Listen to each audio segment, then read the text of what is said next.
Halo teman-teman, jumpa lagi di podcast bersama Ikatan Wajib Pajak Indonesia dan juga menghadirkan ahli hukum Bapak Alessandro Rey. Nah, teman-teman, kita akan share dulu ya ke teman-teman. Ini konteksnya adalah betapa rumitnya menjadi wajib pajak di Indonesia ya. Yang tidak rumit itu adalah kalau wajib pajak merangkap Menkeu, itu nggak rumit. SPT-nya dibikinin sama petugas pajak, kalau salah tinggal bodoh-bodohin si petugas pajak, eh, kalau ada kurang bayar mungkin tinggal minta aja karena ini kan DTP oleh pemerintah gitu ya, karena pejabat gitu.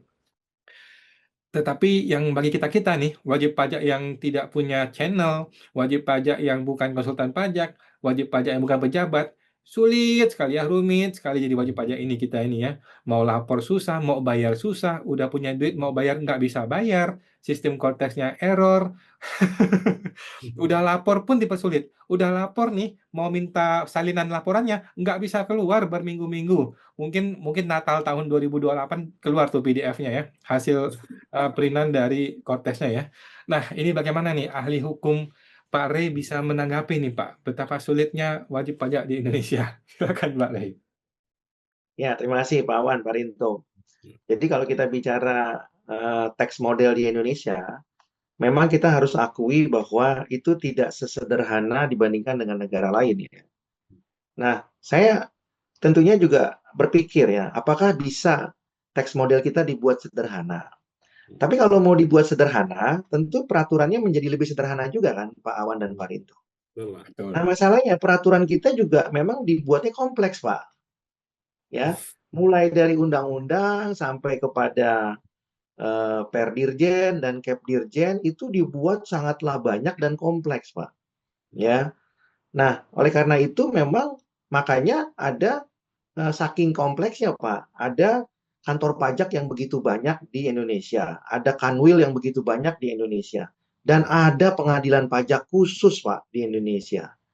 Ya, saking kompleksnya. Kalau sederhana kan nggak perlu pengadilan pajak, Pak Awan sama Pak Rinto. Ya kan? Nah, artinya semuanya diselesaikan di kantor pajak. Nah, tapi kan karena kompleks, maka perlu lembaga yudikatif sendiri, selain lembaga eksekutif yang udah banyak itu. Nah, jadi kembali lagi, kalau kita bicara bisnis model di Indonesia untuk pajak ya, atau tax model di Indonesia, maka tax model di Indonesia itu memang tidaklah mudah, tidak sesederhana. Saya dulu pernah berandai-andai Pak Awan dan Pak Rinto, kenapa kemudian pajak kita tidak menganut banyak pajak penghasilan yang bersifat final saja, Pak. Biar WP nggak puyeng gitu loh, Pak Awan dan Pak Rinto ya.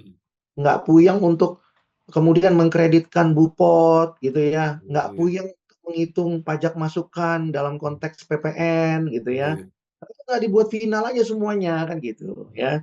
Nah, ini kan yang menjadi pertanyaan. Berarti kan ada agenda khusus kan Pak Awan dan Pak Rinto ya. Dalam bahasa teori of konspirasinya kan disebut hidden agenda. Kan gitu kan ya.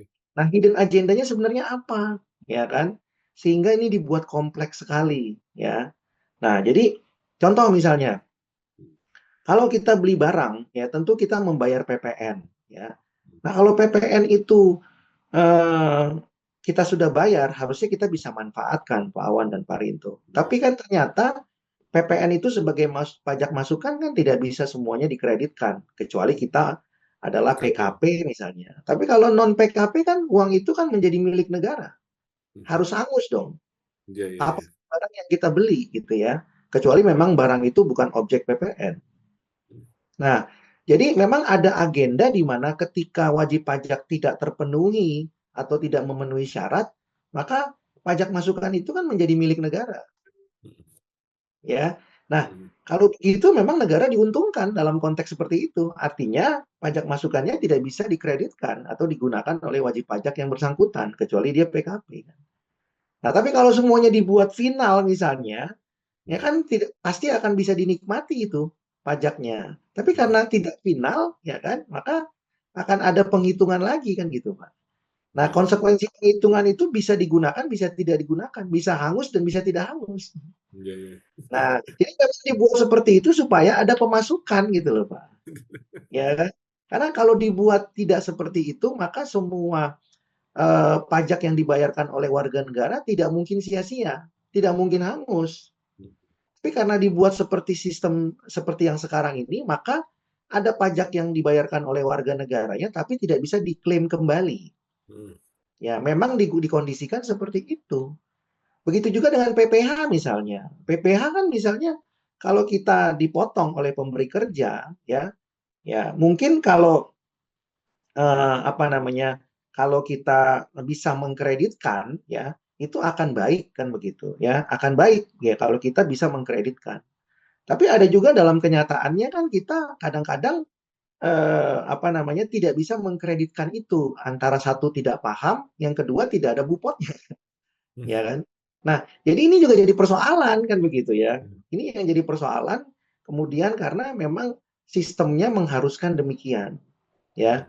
Nah, eh, kemudian hal lain yang juga memicu kenapa kompleksitas sistem perpajakan kita kompleks itu selain daripada ada maksud dan tujuan supaya apa yang dibayarkan oleh warga negara itu kemudian bisa dinikmati oleh negara atau bisa juga tidak kembali kepada wajib pajak. Faktor lain adalah masalah regulasi lagi kembali. Ya, kenapa? Karena warga negara berpendapat adalah hukum pajak itu kan kompleks selain daripada aplikasinya sudah kompleks gitu. Ya. Ya kan? Nah, ini. Jadi kenapa demikian? Karena mereka menganggap bahwa pajak itu adalah momok yang menakutkan Pak Rinto dan Pak Awan. Ya. Ya, bahkan ada yang mengatakan bagi beberapa pengusaha pajak itu lebih menakutkan daripada polisi.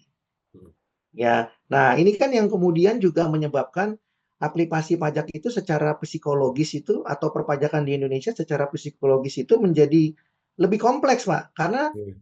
ditambah lagi dengan psikologis yang menakutkan itu, ya kan? Gitu ya.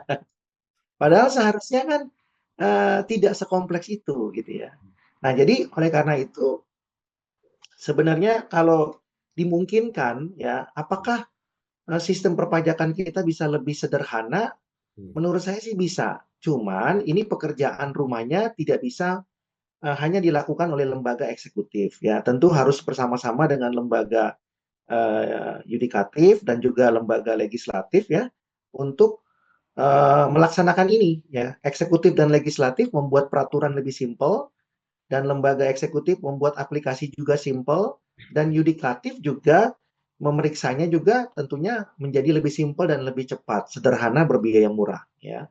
Nah, ini ada pekerjaan yang tentunya tadi Pak Awan saya pinjam kutipan Pak Awan itu harus ada willpower-nya ya dari 3 lembaga tadi untuk membuat sistem perpajakan kita itu mudah ya.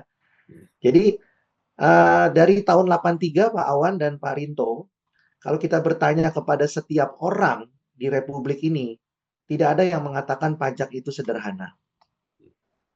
Dari tahun 83 Pak sampai dengan 2026 ya. Nah, itu tentunya menjadi cerminan ya atau mirror bagi penguasa untuk bisa mencari solusi. Ya, seharusnya kalau di negara lain bisa, kenapa di negara kita nggak bisa? Kalau pertanyaannya di Indonesia tidak bisa karena jumlah penduduknya lebih banyak. Tentu ada yang lebih banyak ya Pak Rinto dan Pak Awan. Ada Cina, ya Amerika, kan? Ada Amerika, India, ya, ada India. Tapi kan mereka punya sistem perpajakan juga bisa dikatakan lebih sederhana ya. Kasus-kasus pajaknya tidak sebanyak di Indonesia ya. Di Indonesia bayangkan Pak Rinto dan Pak Wan 21.000 kasus per tahun, ya kan? Nah, mungkin akan bertambah banyak lagi karena masalah Cortex. ya. Bayangkan saja, Pak Rinto sudah harus keluar masuk pengadilan pajak karena urusan surat teguran yang tidak harusnya muncul di Cortex. Ya kan? Itu salah satu contoh. Jadi kalau menurut saya, apa yang ditulis oleh penulis ya di dalam artikelnya tadi, kalau nggak salah penulisnya saudara Nina ya, Pak Awan ya. Nah, itu cerminan daripada apa yang dialami oleh wajib pajak. Itu curhatan wajib pajak ya. Dan itu tidak seharusnya dikesampingkan, tapi menjadi paling tidak masukan bagi penguasa ya, lembaga eksekutif khususnya pemerintah untuk bisa mencari jalan keluar. Apakah sistem perpajakan kita yang sekarang ini sudah ideal apa belum Pak Awan dan Pak Rinto? Ya, kira-kira ide ideal apa belum ini? Atau memang tidak pernah ideal? Ya. dan atau memang diagendakan supaya tidak pernah ideal, ya, supaya penerimaan itu menjadi lebih besar atau lebih baik begitu. Nah, itu yang harusnya dijawab oleh lembaga eksekutif atau pemerintah. Begitu Pak Wan dan Pak Rinto. Oke, terima kasih Pak Rey ya. Jadi ini ada dugaan hidden agenda sengaja dibuat tidak ideal, sengaja dibuat carut-marut supaya tujuan akhirnya adalah penerimaan negaranya bisa tetap stabil atau bahkan naik terus. Nah, Bapak Rinto nih sebagai mungkin orang di dunia IT ya, bagaimana Pak menanggapi ini Pak Rinto? Ya, terima kasih Mas Awan, Pak Ari. Ini saya cukup menarik tadi pernyataan Pak Ari. Jadi memang perlu ada kebijakan untuk penyederhanaan terkait dengan bisnis model terkait perpajakan. Nanti kalau bisnis modelnya udah ketemu yang baik, baru kita buat regulasinya disederhanakan. Dan tadi Pak Ari ngomong nanti harus ketemu nih pihak eksekutif, legislatif, dan yudikatif. Ini saya jawab Mas sebagai Ketua Umum BPI, itu tidak mungkin Pak Ari. Itu tidak akan mungkin terjadi. Tadi kan sudah Pak dikatakan 1983. Nah, kita ini masalah, kita ini perlu, yang kita perlukan sekarang negara Indonesia ini adalah negarawan di bidang perpajakan. Nah, mungkin nanti Pak Ari beserta dari ini P5I ini Mas ya, yang membuat kebijakan perpajakan nanti, kami dari BPI mengkampanyekan Pak Ari. Oh, ini loh seharusnya konsepnya. Enggak apa-apa, Pak. Hanya sekitar konsep Pak, berapa lembar, 10, 5-10 lembar lah. Ini seperti ini, di negara maju seharusnya simpel seperti ini. Karena apa Pak Ari? Karena kan negara kita ini kan sudah berhutang dengan luar biasa Pak, ke luar negeri kan, ke IMF, ke World Bank. Ini kan jangankan mikir seperti itu Pak Ari, ini kan untuk bayar cicilan hutang, ini ibarat rumah tangga Pak Ari. Kalau rumah tangga atau keluarga itu utangnya udah banyak, udah nggak mungkin mikir Pak Ari. Jadi dia kerja siang hari tiap malam dia tuh rutinitas saja, tidak ada konsep nanti harus memikirkan nanti ini seperti apa, ke depan seperti apa, ya dia rutinitas saja. Biasanya seperti ini ya, kita lakukan seperti ini. Makanya sejak 83, bahkan Mas Awan mungkin belum lahir ini, saya masih umur 3 tahun Mas. Sejak tahun 83, itu sampai sekarang, sistemnya kan tetap gitu-gitu aja Pak Ari. Dan kalau sistemnya itu memang regulasinya dibuat simple, proses bisnisnya simple, otomatis vendor apa ya, IT manapun itu akan sangat mudah sekali untuk mengimplementasikan hal tersebut, Mas Awan. Sama dengan aplikasi Gojek, Tokopedia, Shopee, itu kan sangat user friendly. Tidak ada pelatihan. Pernah nggak Mas Awan, ada pelatihan cara menggunakan install Shopee, Tokopedia, Gojek, Grab, itu kan nggak ada. Kita install sendiri, pencet sendiri ya, datang seperti itu Mas Awan. Jadi memang kita perlu negarawan atau komunitas pemikir untuk memikirkan hal ini, Mas Awan. Karena sebenarnya itu ilusi semu juga, Mas Awan. Tadi kan penerimaan negaranya tinggi, tapi kan ternyata kan banyak bocor juga. Saya juga pelaku pengadaan barang dan jasa pemerintah, bocornya di pengadaan barang dan jasa sangat luar biasa, Mas Awan. Dulu. Karena apa? Mungkin ini kita dapatkan uang ini dari cara dengan tidak benar, cara melanggar hukum, cara tidak halal, begitu. Akhirnya kan kita terpaksa rutinitas saja sehari-hari sudah mengikuti kebiasaan yang terdahulu. Tadi juga Pak Re pernah katakan juga, bahkan mantan kepala kantor pajak juga ini kurang memahami bisnis model dari perpajakan, hanya mengikuti kebiasaan. Jadi catatan dari BP seperti itu Mas Awan, diperlukan memang ini Mas seorang yang berjiwa besar, negarawan di bidang perpajakan ini Mas Awan, yang membuat simple dan nggak usah khawatir, negara kita ini kaya. Kalau ekonominya berputar kan itu kan pajaknya kan tambah terus Pak Re. Ini simple, akhirnya kan usaha berkembang terus. Dan sekarang orang mau usaha udah bingung mikir pajaknya dulu Mas Awan. Nanti gimana nih pajak saya ini? Seperti itu Mas Awan. Oke, siap. Terima kasih Pak Rinto, Pak Rey informasinya ya. Ini mudah-mudahan satu kata dari Pak Rey ya, dan Pak Rinto kita butuh negarawan. Nah, apakah Pak Purbaya adalah negarawan atau Pak Prabowo adalah negarawan? Kita nantikan beberapa waktu ke depan. Terima kasih Pak Rey, makasih Pak Rinto. Kita jumpa di podcast Ya, berikutnya Pak. sama-sama. Terima kasih Pak. Ya.